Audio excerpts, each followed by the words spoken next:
서울의 북쪽에는 도심 한 구석, 시간의 흐름을 비켜간 듯 단 오래된 주택가에 윤서는 살고 있었다. 27살의 그녀는 프리랜서 그래픽 디자이너로 주로 작은 출판사의 삽화나 웹툰 작업을 맡아 생활했다. 그녀의 삶은 화려하지 않았지만 작은 작업실에 스케치북과 색연필, 그리고 오래된 책들이 주는 소박한 행복으로 가득했다. 윤서는 혼자 있는 것을 좋아했고 사람들과의 깊은 관계보다는 자신만의 세계에서 안정감을 찾는 편이었다. 그녀는 늘 마음 한구석에 간직한 꿈이 있었다. 언젠가 자신만의 그림책을 출판하는 것, 특히 아이들에게 희망과 용기를 주는 그림책을 만들고 싶었다. 그래서 그녀는 도서관의 낡은 석에서 옛날 그림책들을 찾아 읽고 그 속에서 영감을 얻어 자신만의 이야기를 스케치북에 담아내곤 했다. 윤서의 목에는 항상 낡은 은색 목걸이가 걸려 있었다. 작은 종이 비행기 모양의 펜던트가 달린 목걸이였다. 그것은 그녀에게 특별한 의미를 지닌 유일한 아버지의 유품이었다. 그녀의 아버지는 파일럿이었고 윤서가 어렸을 때 비행기 사고로 세상을 떠났다. 그날 이후 윤서는 비행기만 생각하면 가슴속 깊이 알 수 없는 두려움과 슬픔이 밀려왔다. 하늘을 나는 꿈을 꾸던 아버지의 흔적을 담은 종이 비행기 목걸이는 그녀에게 그리움이자 동시에 극복해야 할 공포의 상징이었다. 그녀의 그림책은 종이 비행기가 높이 날아오르는 이야기를 담을 예정이었다.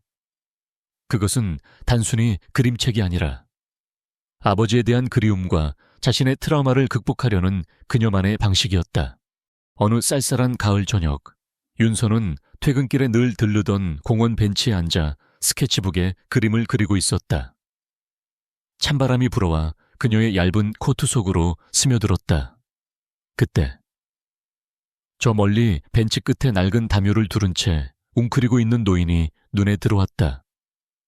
노인의 얼굴은 창백했고 몸은 추위에 떨고 있었다. 윤서는 주머니를 뒤져보았다. 오늘 저녁 식사를 위해 남겨둔 지폐 몇 장이 전부였다.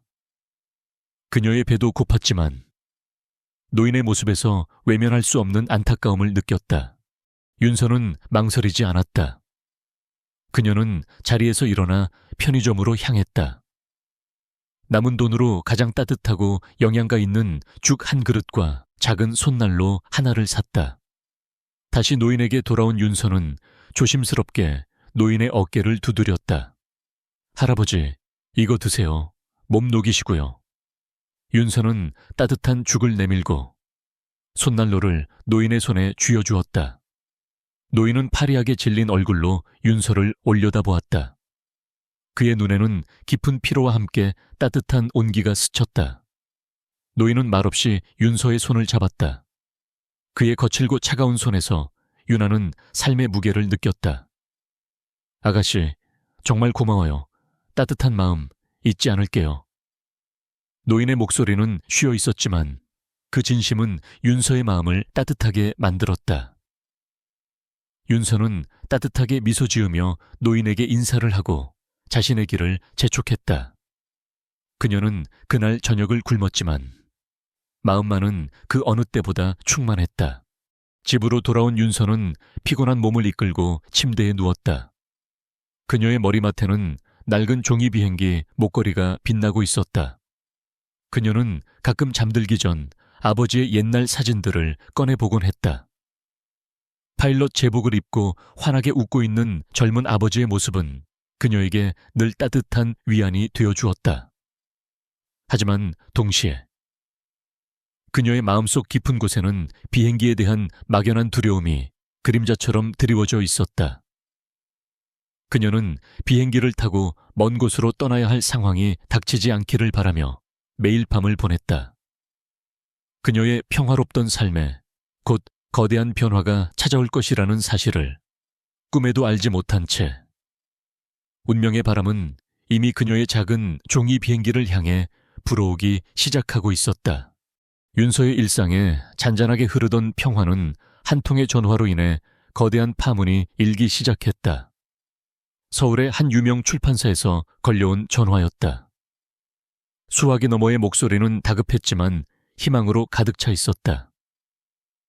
그녀의 포트폴리오를 눈여겨본 출판사에서 베스트셀러 아동 도서 시리즈의 삽화가로 윤서를 최종 선정했다는 소식이었다. 그것도 계약금 선지급과 함께 윤서가 오랫동안 꿈꿔왔던 그림책 작가의 꿈에 한 발짝 다가서는 순간이었다. 하지만 기쁨도 잠시, 뒤이은 조건이 그녀의 마음을 짓눌렀다. 출판사 측은 신작의 콘셉트와 삽화 스타일 조율을 위해 제주도에서 열리는 특별한 창작 캠프에 반드시 참여해야 한다고 했다. 캠프는 이틀 뒤에 시작되며 항공권은 이미 예약되어 있다는 말까지 덧붙였다. 그녀는 스카이드림 에어라인스의 마지막 제주행 항공편에 탑승해야 했다. 윤서의 얼굴에서 웃음기가 사라졌다. 그녀에게 비행기라는 단어는 언제나 가슴을 옥죄는 공포였다. 아버지의 사고 이후 그녀는 단 한 번도 비행기에 탑승한 적이 없었다. 하지만 이번 기회를 놓치면 그녀의 꿈은 다시 저 멀리 사라질지도 모른다는 생각에 윤서는 불안감 속에서도 이를 악물었다. 윤서야, 이번 기회 놓치면 진짜 후회한다. 네가 얼마나 이 순간을 기다렸는데. 윤서의 가장 친한 친구이자 열정적인 젊은 작가인 수진이 전화를 통해 그녀를 격려했다.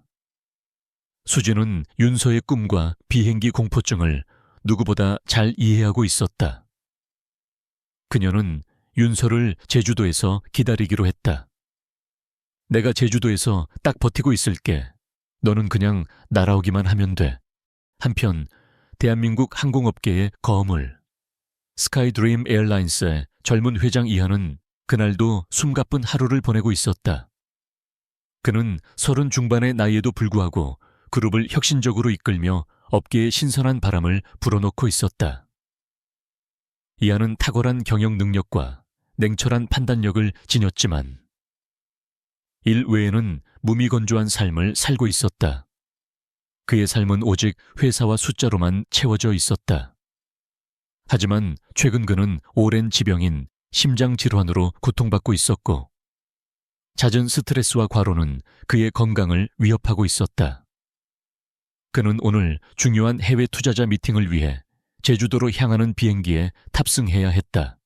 이안의 눈빛 속에는 어딘가 모를 공허함이 맴돌았다. 완벽한 삶을 살고 있지만 그 안에는 깊은 외로움이 자리 잡고 있었다. 그는 늘 비즈니스 파트너나 회사 직원들에게 둘러싸여 있었지만 진정으로 마음을 나눌 상대는 없었다. 그에게 사랑이나 감정은 그저 비합리적이고 불필요한 것으로 치부되었다. 그는 오늘 제주도에서 중요한 비즈니스 미팅을 마친 뒤 다시 차가운 서울의 저택으로 돌아올 예정이었다. 그에게 비행기는 그저 목적지로 향하는 수단일 뿐이었다. 하지만 이한의 뒤에는 어둠의 그림자가 드리워져 있었다. 스카이드림 에어라인스의 상무이사 박상무는 이한의 오랜 경쟁자였다. 박상무는 겉으로는 이한에게 충성하는 척했지만 속으로는 이한을 끌어내리고 자신이 회장 자리에 오르려는 야심으로 가득 차 있었다. 그는 이한의 건강 상태가 좋지 않다는 것을 알고 있었고 이를 이용하여 이한의 약점을 파고들 계획을 세우고 있었다. 박상무는 이한의 심장 질환에 대한 정보를 몰래 빼돌려 언론에 흘릴 준비를 하고 있었으며 라이벌 항공사와의 비밀 접촉을 통해 스카이드림의 기업 이미지를 훼손하고 주가를 폭락시키려는 음모까지 꾸미고 있었다. 결전의 날, 윤서는 긴장한 표정으로 김포공항에 도착했다. 캐리어 안에는 그녀의 스케치북과 그림 도구들이 소중하게 담겨 있었다.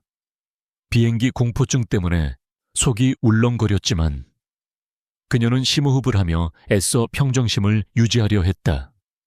아빠, 나 할 수 있어. 아빠처럼 높이 날아오를 거야. 그녀는 목에 걸린 종이 비행기 목걸이를 꽉 쥐었다. 체크인 카운터와 보안 검색대를 겨우 통과한 윤서는 탑승구로 향하는 길을 서둘렀다.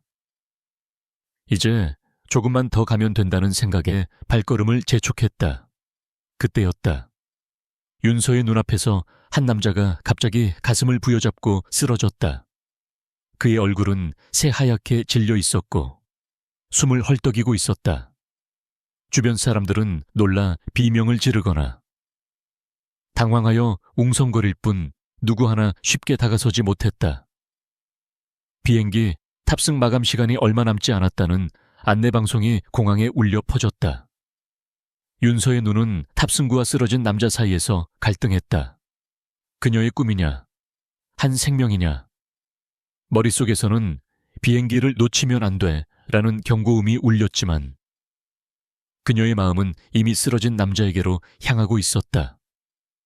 그녀의 망설임은 단 1초도 되지 않았다. 윤서는 지체 없이 남자에게로 달려갔다. 그녀는 그가 누구인지, 자신에게 어떤 존재가 될지 전혀 알지 못했다. 그녀는 그저 도움이 필요한 사람을 외면할 수 없었을 뿐이었다. 그녀의 작은 행동이 거대한 운명의 수레바퀴를 돌리기 시작했음을 그녀는 알지 못했다. 공항의 북적거림 속에서 윤서의 눈은 오직 바닥에 쓰러진 남자에게로 향해 있었다. 승객들은 탑승구로 향하는 발걸음을 재촉했고 일부는 호기심 어린 시선으로 그들을 스쳐 지나갔지만 누구 하나 선뜻 나서지 못했다. 비행기 출발 10분 전이라는 마지막 안내방송이 울려 퍼졌지만 윤서는 그 소리를 들을 수 없었다. 그녀의 심장에서는 오직 한 가지 생각만이 요동쳤다. 이 사람을 도와야 해. 윤서는 조심스럽게 남자에게 다가갔다. 그의 얼굴은 땀으로 범벅되어 있었고 입술은 파랗게 질려 있었다. 남자는 가슴을 움켜쥐고 고통스럽게 숨을 헐떡이고 있었다. 윤서는 주저앉아 남자의 상태를 살폈다. 괜찮으세요? 1229 불러드릴까요? 그녀의 목소리는 떨렸지만 침착했다.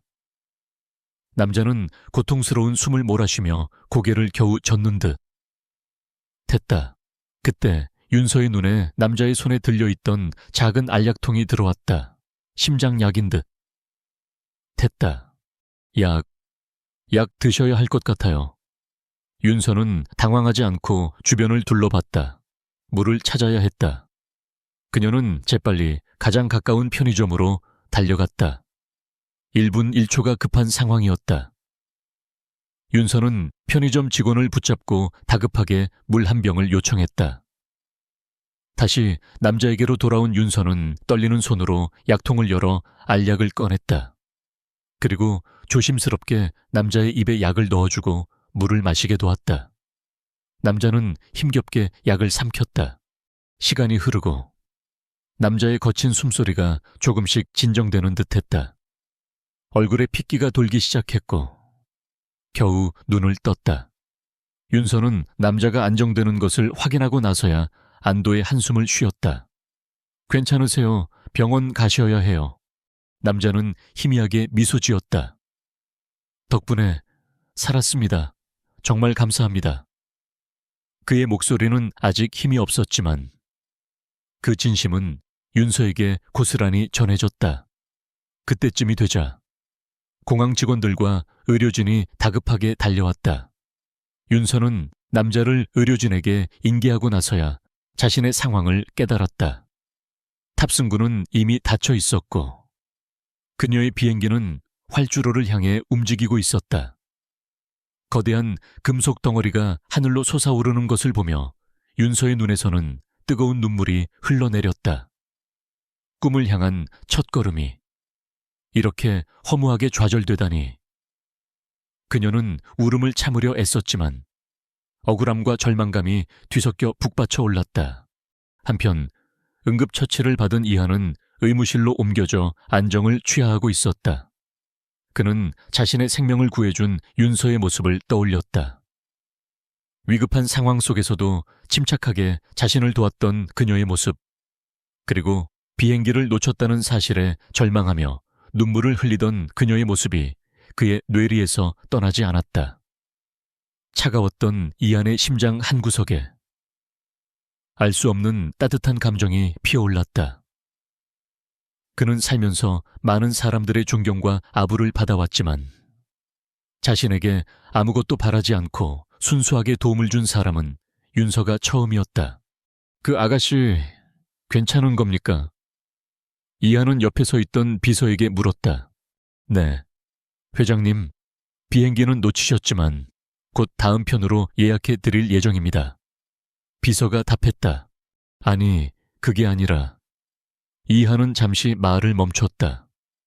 그분에게 모든 지원을 아끼지 마라. 항공권뿐만 아니라 제주도에서 필요한 모든 경비, 그리고 내가 직접 감사 인사를 전하고 싶으니 연락처를 알아봐줘. 이하는 윤서의 순수한 마음에 깊은 인상을 받았다. 그는 평생을 비즈니스와 계산적인 관계로만 살아왔기에 윤서의 행동은 그에게 신선한 충격이자 잊고 있던 인간미를 일깨워주는 계기가 되었다. 이하는 아직 윤서에게 어떤 낭만적인 감정을 느끼는 것은 아니었다. 하지만 그녀의 존재는 그의 무미건조한 삶에 작은 파동을 일으키기에 충분했다. 그는 윤서가 자신이 탑승하려던 항공사 스카이드림 에어라인스의 사장이라는 사실은 꿈에도 몰랐다. 한편 이 모든 상황을 멀리서 지켜보고 있던 박상무의 얼굴에는 섬뜩한 미소가 떠올랐다. 그는 이안의 지병을 알고 있었고 이안이 쓰러진 것을 보며 쾌재를 불렀다.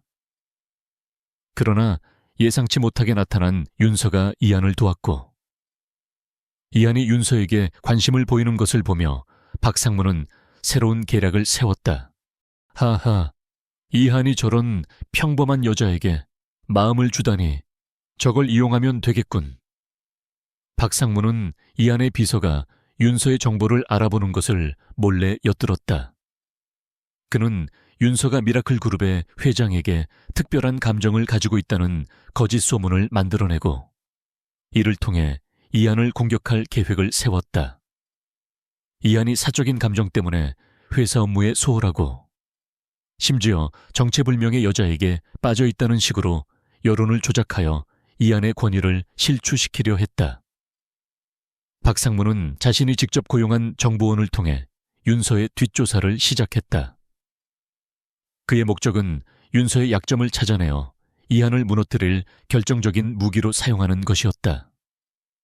그는 윤서의 삶을 송두리째 흔들 파괴적인 음모를 꾸미고 있었다.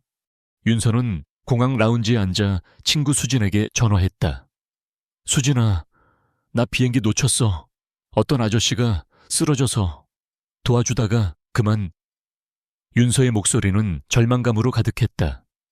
수진은 안타까워하며 윤서를 위로했지만 출판사의 입장도 난처하게 되었다. 윤서는 이 모든 상황이 꿈처럼 느껴졌다. 그녀는 자신이 한 남자를 도운 평범한 행동이 이제 그녀의 삶을 거대한 소용돌이 속으로 밀어넣을 줄은 상상조차 하지 못했다. 그녀는 자신이 구한 남자가 대한민국 항공업계에 거물이며 자신에게 알 수 없는 감정을 품기 시작했다는 사실을 전혀 모른 채 그저 자신의 꿈이 좌절될까봐 불안해하고 있었다. 이안은 윤서의 순수한 마음에 깊은 감명을 받았다. 그는 자신의 비서에게 윤서에게 모든 편의를 제공하고 제주도까지의 왕복 항공권과 체류 비용 일체를 지원하라고 지시했다. 하지만 윤서는 완강히 거절했다. 괜찮습니다. 저는 제가 할 일을 했을 뿐이고 폐를 끼치고 싶지 않습니다. 그녀의 솔직함은 이안의 마음을 더욱 움직였다. 그는 윤서의 거절에도 불구하고 그녀의 계좌로 약소하지만 상당한 금액의 사례금을 입금시켰다. 윤서는 뒤늦게 이 사실을 알고 다시 돌려주려 했지만 이미 그녀의 통장에는 스카이드림 항공이라는 이름으로 입금된 금액이 찍혀 있었다. 그녀는 그저 그 남자가 고마움을 표하는구나 정도로만 생각했다. 그러나 이안의 관심은 박상무의 귀에도 들어갔다. 박상무는 이한의 비서가 윤서의 인적 사항을 알아보는 것을 몰래 감청하고 있었다. 그는 이한이 평범한 여성에게 특별한 관심을 보인다는 사실에 쾌재를 불렀다. 이한 회장이 심장병으로 쓰러진 것도 모자라 이제는 정체불명의 여자에게 정신이 팔렸다. 박상무는 이를 이한을 끌어내릴 절호의 기회로 여겼다. 그는 즉시 자신의 영향력을 동원해 언론의 윤서에 대한 악의적인 소문을 흘리기 시작했다. 스카이드림 항공 회장, 비행기 놓친 여성에게 사심 표명 뒤에 숨겨진 진실은 과거 사기 이력 있는 여성, 회장에게 의도적으로 접근. 박상무는 윤서가 과거에 작은 규모의 온라인 사기 사건에 연루되었다는 조작된 증거를 만들어냈다. 실제로는 박상무가 고용한 인물들이 윤서의 계정을 도용하여 꾸민 일이었지만 교묘하게 증거를 조작하여 윤서에게 덮어씌웠다. 또한 윤서가 이한에게 돈을 요구하는 듯 단 조작된 통화 녹취록까지 만들어냈다. 이러한 악성 루머들은 인터넷과 소셜 미디어를 통해 삽시간에 퍼져나갔다. 대중은 호기심과 선정적인 이야기에 열광하며 윤서를 꽃뱀이나 사기꾼으로 몰아붙였다. 윤서는 갑작스러운 여론의 비난에 큰 충격을 받았다. 제주도에서의 창작 캠프는 결국 무산되었고 출판사마저도 연락을 피하기 시작했다. 윤서 씨, 저희로서는 이러한 논란이 있는 분과 함께 작업하기가 어렵습니다. 이해해 주시길 바랍니다. 차가운 목소리가 수화기 너머로 들려왔다. 윤서의 꿈은 한순간에 산산조각 나는 듯했다. 그녀를 믿었던 친구 수진마저도 갑작스러운 상황에 당황하며 안절부절 못했다. 윤서야, 이건 말도 안 돼. 네가 그럴 리 없잖아. 대체 누가 이런 짓을 꾸민 거야. 수진은 윤서를 위로했지만 그녀 역시 어떻게 해야 할지 몰랐다. 윤서는 홀로 이 모든 것을 감당해야 했다. 그녀의 아파트 현관 앞에는 기자들이 진을 치기 시작했고 그녀는 외부 출입조차 쉽지 않았다. 그녀의 작은 세상은 온통 먹구름으로 뒤덮였다. 비행기 사고로 아버지를 잃은 트라우마에 더해 그녀의 선의가 비난의 화살이 되어 돌아오는 현실은 그녀를 좌절시켰다. 윤서는 자신이 한 남자를 돕기 위해 비행기를 놓친 죄밖에 없는데 왜 이런 비난을 받아야 하는지 이해할 수 없었다. 그녀는 그 남자가 자신이 도움을 주었던 이한 회장이라는 사실을 여전히 모른 채 그저 그와의 만남이 자신의 삶을 송두리째 파괴하고 있다고 생각했다. 이러한 소문은 이한의 귀에도 들어갔다. 박상무는 이한을 찾아와 걱정스러운 표정을 지었다. 회장님, 이대로 가다가는 회사 이미지에 큰 타격이 있을 겁니다. 불필요한 스캔들에 연루되셨습니다. 저 여자는 회장님을 이용하려는 것이 분명합니다. 박상무는 이한에게 윤서에 대한 조작된 증거들을 내밀었다. 조작된 계좌 내역, 윤서가 과거에 문제가 많았던 사람들과 어울렸다는 거짓 보고서 등이 그것이었다. 이한은 혼란스러웠다.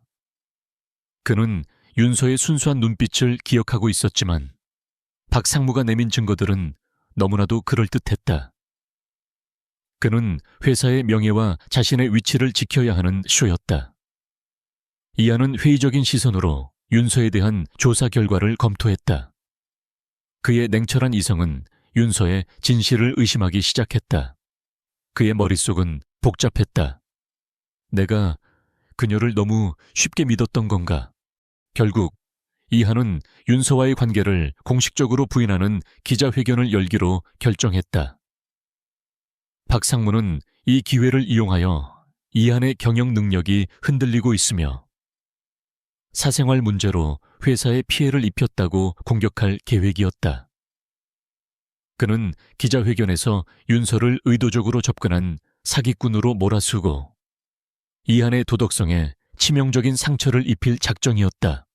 기자회견은 스카이드림 항공의 대형 강당에서 열리기로 했다. 이곳은 평소 회사의 중요한 발표나 투자 유치 설명회가 열리던 상징적인 장소였다. 이제 이 장소는 윤서에게는 공개적인 조롱과 비난의 투기장이 될 예정이었다. 박상무는 언론을 통해 윤서가 기자회견장에 참석하여 자신의 입장을 밝힐 것처럼 유도했고, 윤서는 억울함을 풀기 위해 아무것도 모른 채 그 자리에 나가겠다고 결심했다. 그녀는 이것이 자신을 위한 자리가 아닌 자신을 파멸시키기 위한 함정임을 알지 못했다. 기자회견 당일, 윤서는 박상무가 미리 보내둔 차량을 타고 강당으로 향했다. 그녀의 심장은 불안감으로 가득했지만 그녀는 도망치지 않기로 결심했다. 그녀는 자신의 억울함을 반드시 밝혀내야 했다. 수지는 윤서에게 격려의 메시지를 보냈지만 그녀 역시 윤서가 겪을 시련을 생각하며 불안해했다. 박상무는 강당 뒤편에서 자신의 계획이 성공적으로 진행되고 있음을 확인하며 사악한 미소를 지었다. 이제 모든 것이 준비되었다. 윤서의 명예는 땅에 떨어질 것이고 이한의 권위는 흔들릴 것이었다. 시간은 점점 카운트다운되고 있었다. 윤서는 자신을 향해 드리워진 거대한 음모의 그림자를 알지 못한 채 마치 도살장에 끌려가는 양처럼 그 비극적인 무대를 향해 발걸음을 옮기고 있었다. 스카이 드림 항공. 대형 강당은 수많은 기자들의 플래시 세례와 웅성거리는 소리로 가득 차 있었다. 이한은 무대 중앙의 마이크 앞에 섰다. 그의 얼굴에는 단단한 결심이 깃들어 있었지만 그의 눈빛은 강당 한쪽에 마련된 좌석에 앉아있는 윤서를 향해 있었다. 윤서는 잔뜩 긴장한 표정으로 쏟아지는 시선을 견디고 있었다. 그녀의 옆에는 친구 수진이 앉아 그녀의 손을 꼭 잡고 있었다. 수진의 얼굴에도 걱정이 역력했지만 그녀의 눈에는 결연한 빛이 서려 있었다. 이하는 침착한 목소리로 기자회견의 시작을 알렸다.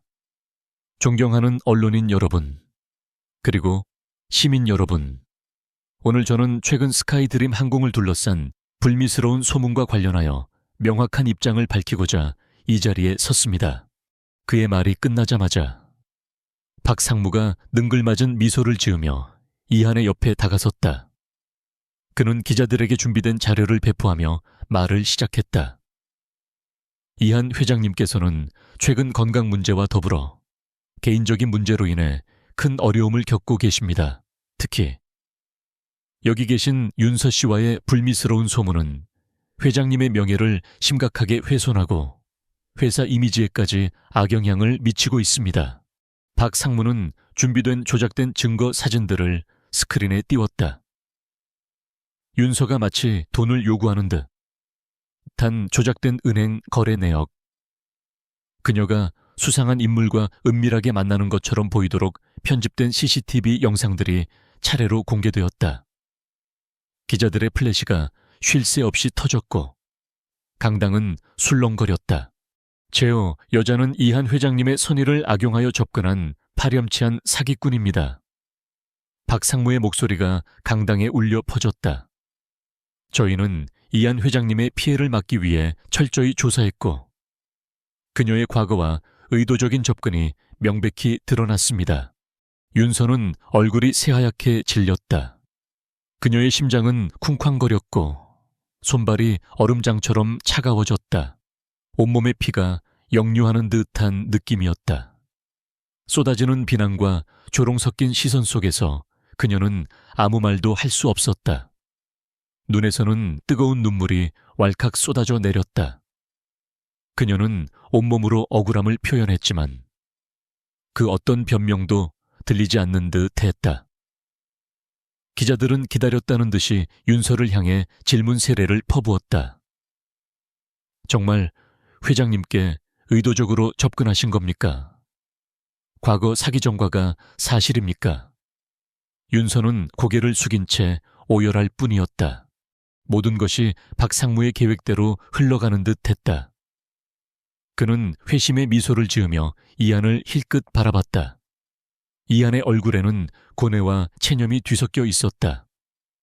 그는 윤서의 눈물과 박상무의 논리적인 증거 사이에서 갈등하고 있었다. 과연 무엇이 진실인가? 그의 마음은 찢어질 듯 아팠다. 강당의 모든 시선은 윤서의 비참한 모습에 고정되어 있었다. 이한은 결정을 내려야만 했다. 회사의 명예를 위해 윤서를 포기할 것인가? 아니면 바로 그 절망의 순간 강당 뒤편에서 한 노인의 목소리가 울려 퍼졌다. 거짓말이다. 저 아가씨는 절대 그럴 리 없어. 노인의 목소리는 힘겹게 떨렸지만 그 안에는 강한 분노와 진심이 담겨 있었다. 모든 시선이 노인을 향했다. 윤서가 공원에서 따뜻한 죽과 손난로를 건네주었던 그 노인이었다. 수진이 미리 연락을 취해 노인을 모시고 온 것이었다. 노인은 지팡이를 짚고 힘겹게 연단으로 다가섰다. 나는 이 아가씨에게 도움을 받은 사람이다. 내가 추위에 떨고 있을 때 이 아가씨는 아무 대가 없이 자신의 돈으로 내게 죽을 사주고 손난로를 쥐어주었어. 그때 이 아가씨는 나에게 아무것도 바라지 않았어. 이런 마음씨 고운 아가씨가 누굴 속일 리가 없어. 노인의 진심 어린 증언에 강당이 다시 술렁였다. 그때 수진이 용감하게 연단 위로 뛰어올랐다. 그녀의 손에는 USB와 여러 장의 서류가 들려 있었다. 여러분, 이것은 박상무와 라이벌 항공사 대표의 비밀 거래 내역입니다.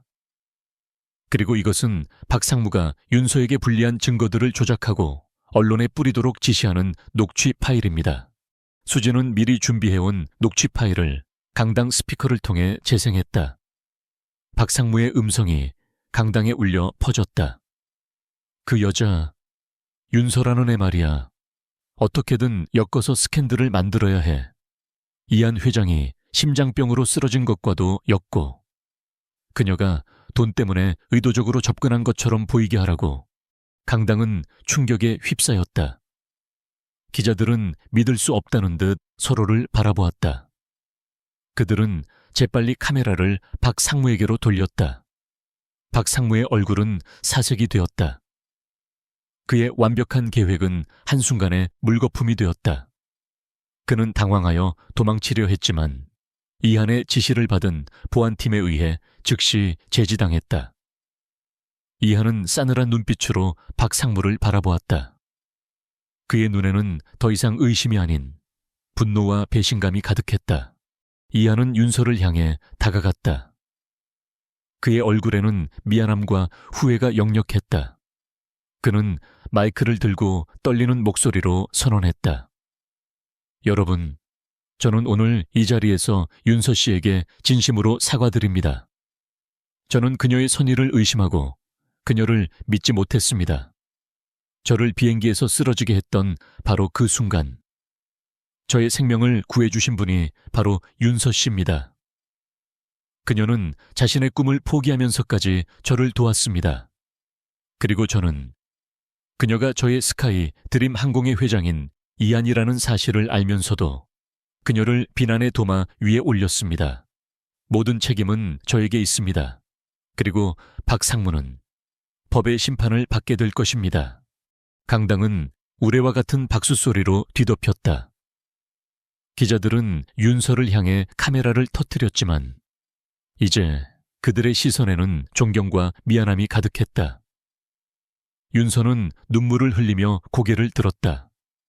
이한의 진심 어린 사과와 노인, 그리고 수진의 용기 있는 행동 덕분에 그녀의 억울함은 완벽하게 밝혀졌다.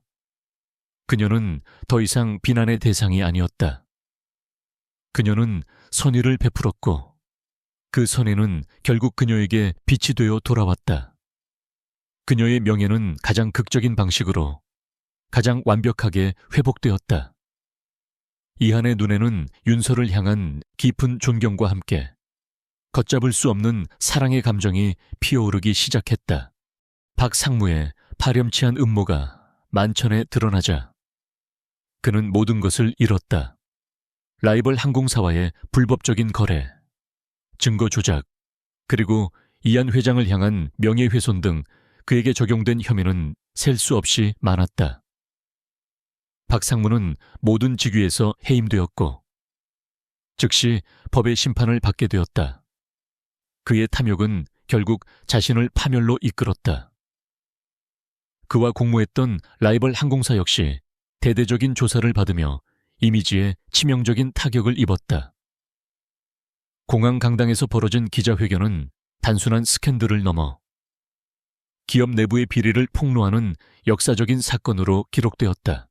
이하는 자신을 향한 비난의 화살을 기꺼이 받아들였다.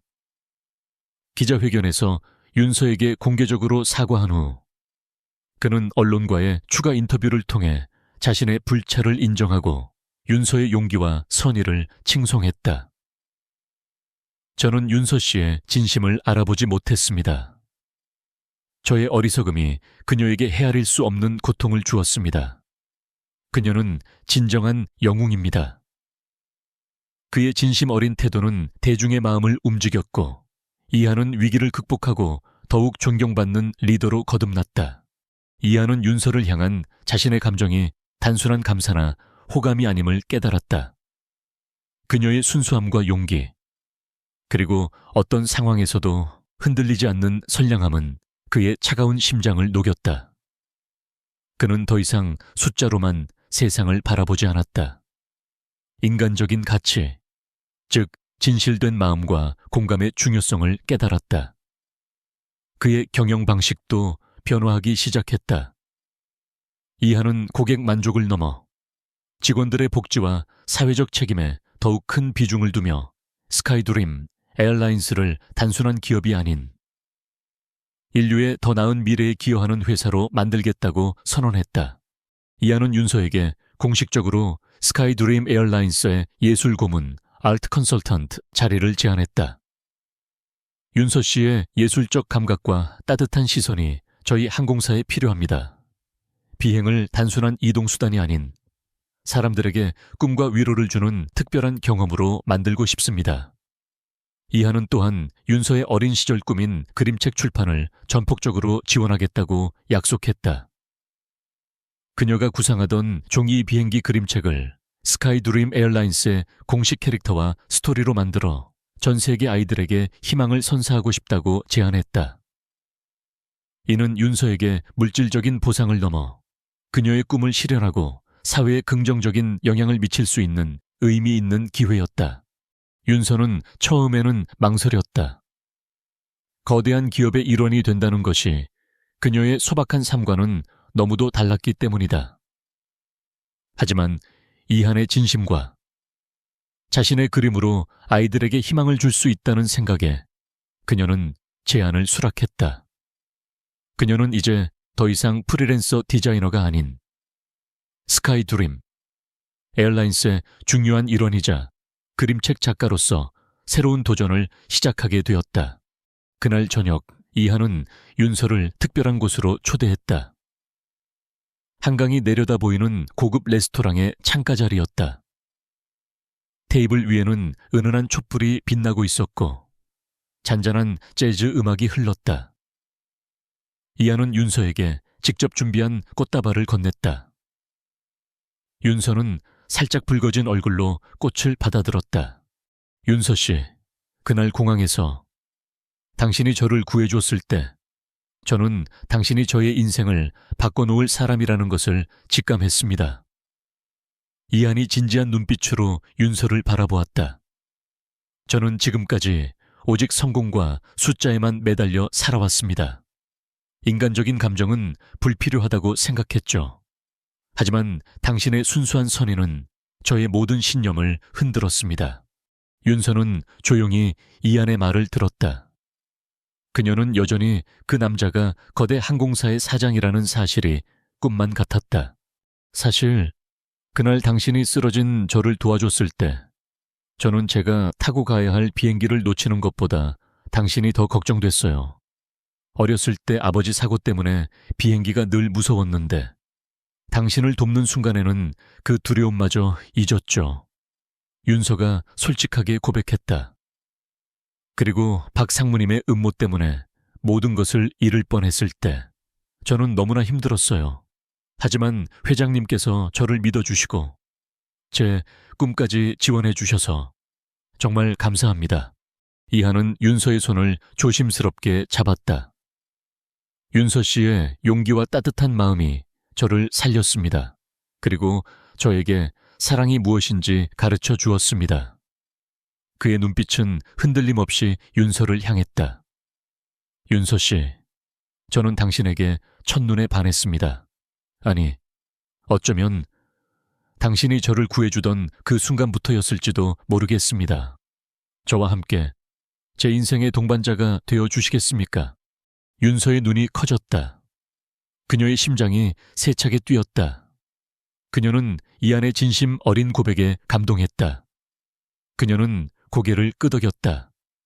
네, 좋아요. 회장님. 두 사람은 서로의 손을 맞잡았다. 창밖으로는 서울의 화려한 야경이 끝없이 펼쳐져 있었다. 그들의 만남은 비행기를 놓친 우연한 사건에서 시작되었지만 이제 그들의 삶은 서로를 통해 진정한 의미와 평화를 찾게 되었다. 억만장자의 차가운 심장은 순수한 예술가의 따뜻한 마음과 용기로 녹아내렸고 그들의 사랑은 새로운 시작을 알리는 아름다운 서곡이었다. 시간은 강물처럼 유유히 흘러 윤서와 이안의 삶에 찬란한 두 번째 봄을 가져다 주었다. 공항에서 비행기를 놓치며 시작된 우연한 만남은 이제 견고한 사랑과 깊은 유대로 맺어진 하나의 운명이 되었다. 윤서는 더 이상 세상의 편견과 비난에 움츠러들지 않는 자신의 재능과 선의로 세상을 변화시키는 당당한 예술가가 되었다. 이한 또한 차가운 이성과 숫자에 갇혀있던 과거를 벗어나 사랑과 공감으로 세상을 바라보는 진정한 리더로 거듭났다. 몇 년 후 윤서의 꿈은 현실이 되었다. 그녀가 직접 쓰고 그린 그림책 하늘을 나는 종이 비행기는 전 세계적인 베스트셀러가 되었다. 책 속의 종이 비행기 캐릭터는 스카이 드림 에어라인스의 공식 마스코트가 되어 수많은 아이들에게 꿈과 희망을 전했다. 윤서는 더 이상 비행기 사고 피해자의 딸이나 스캔들 속의 여자가 아니었다. 그녀는 아이들의 상상력을 자극하고 어른들에게는 잃어버린 동심을 되찾아주는 꿈을 그리는 작가로 불리며 전 세계적으로 사랑받았다. 그녀는 스카이 드림 에어라인스의 예술 고문으로서 항공기 내부 디자인, 기내 서비스 용품, 그리고 탑승객을 위한 문화 콘텐츠 개발에 참여하며 비행 경험을 단순한 이동이 아닌 예술과 감동의 시간으로 승화시켰다. 윤서의 곁에는 늘 든든한 배우자 이한이 있었다. 그들은 결혼하여 가정을 이루었고 얼마 지나지 않아 귀여운 아들 민준이를 품에 안았다.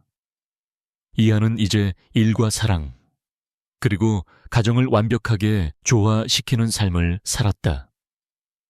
그는 더 이상 외롭지 않았다. 퇴근 후 집으로 돌아오면 윤서의 따뜻한 미소와 아들 민준이의 해맑은 웃음이 그를 기다리고 있었다. 이한은 윤서를 만나 비로소 진정한 삶의 의미와 행복을 깨달았다. 그는 기업의 이윤 추구를 넘어 사회적 가치를 창출하는 데 더욱 힘썼다. 이한과 윤서는 자신들이 겪었던 경험을 바탕으로 사회에 긍정적인 영향력을 돌려주기로 결심했다. 그들은 희망의 날개, Wings of Hope 라는 이름의 자선재단을 설립했다. 이 재단은 불의의 항공사고로 어려움을 겪는 가족들을 지원하고 꿈을 가진 어린이들이 예술적 재능을 마음껏 펼칠 수 있도록 돕는 역할을 했다. 윤서는 재단의 홍보대사로서 직접 병원과 보육원을 찾아 아이들에게 그림을 가르치고 자신의 그림책을 읽어주며 희망을 전했다. 이하는 재단의 이사장으로서 기업의 이윤을 사회에 환원하는 모범을 보였고 다른 기업들의 동참을 독려했다. 스카이드림 에어라인스는 그들의 리더십 아래 가장 사랑받는 항공사이자 사회적 책임을 다하는 기업이라는 명성을 얻었다. 어느 화창한 봄날 오후 윤서와 이하는 어린 아들 민준이와 함께 스카이드림 에어라인스 본사 건물 옥상 정원에 서 있었다. 따스한 햇살 아래 서울의 스카이라인이 한눈에 들어왔고 저 멀리 김포공항 활주로에서는 비행기들이 이착륙을 반복하고 있었다. 아들 민준이는 윤서가 직접 접어준 작은 종이 비행기를 손에 꼭 쥐고 있었다. 아빠, 엄마 비행기 날려요. 민준이가 해맑게 웃으며 종이 비행기를 하늘로 던졌다. 작은 종이 비행기는 바람을 타고 푸른 하늘로 힘껏 날아올랐다. 이하는 윤서의 어깨를 감싸 안았다. 윤서는 더 이상 비행기를 두려워하지 않았다. 그녀의 눈에는 불안 대신 평화와 행복이 가득했다. 하늘을 나는 종이 비행기처럼 그녀의 삶도 그들의 사랑도 높이 날아올랐다. 그녀는 민준이의 작은 손을 잡고 하늘을 올려다보았다. 저 높은 하늘 어딘가에서 아버지도 미소 짓고 있을 것 같았다. 여보, 기억나요? 제가 당신을 처음 만났을 때 비행기가 너무 무서워서 도망치고 싶었어요. 윤서가 이한의 품에 기대며 속삭였다. 이한은 그녀의 머리에 입을 맞추었다. 당신의 용기가 저를 살렸고 저의 삶에 진정한 의미를 주었죠. 당신 덕분에 저는 비로소 사랑하는 법을 알게 되었고 민준이라는 최고의 선물도 받게 되었습니다. 당신은 나의 두 번째 봄이에요. 두 사람은 함께 아들의 종이 비행기가 저 멀리 사라지는 것을 지켜보았다. 그들의 사랑은 우연한 만남에서 시작되었지만 이제는 서로의 삶을 완성시키는 필연적인 존재가 되었다. 그들의 이야기는 여기서 끝났지만 그들이 세상에 전파한 따뜻한 마음과 희망의 날개는 앞으로도 영원히 사람들의 가슴속에 울려 퍼질 것이다. 이 이야기는 한 여인이 자신의 가장 큰 두려움을 극복하고 뜻밖의 운명을 만나 진정한 사랑과 삶의 의미를 찾아가는 여정을 담고 있습니다. 윤서처럼 우리 모두의 삶에는 예상치 못한 만남과 사건들이 존재합니다. 때로는 작은 선의가 거대한 운명의 시작점이 되기도 합니다. 중요한 것은 어떤 상황에서도 포기하지 않는 용기, 그리고 사랑과 진심의 힘을 믿는 것입니다. 이 이야기가 여러분에게도 작은 울림과 함께 두 번째 봄을 맞이할 용기를 주었기를 진심으로 바랍니다. 오늘 이야기가 여러분에게 작은 울림이 되었기를 바라며 더 많은 감동적인 이야기를 듣고 싶으시다면 구독과 좋아요, 그리고 알림 설정 잊지 마세요. 다음 이야기에서 또 만나요.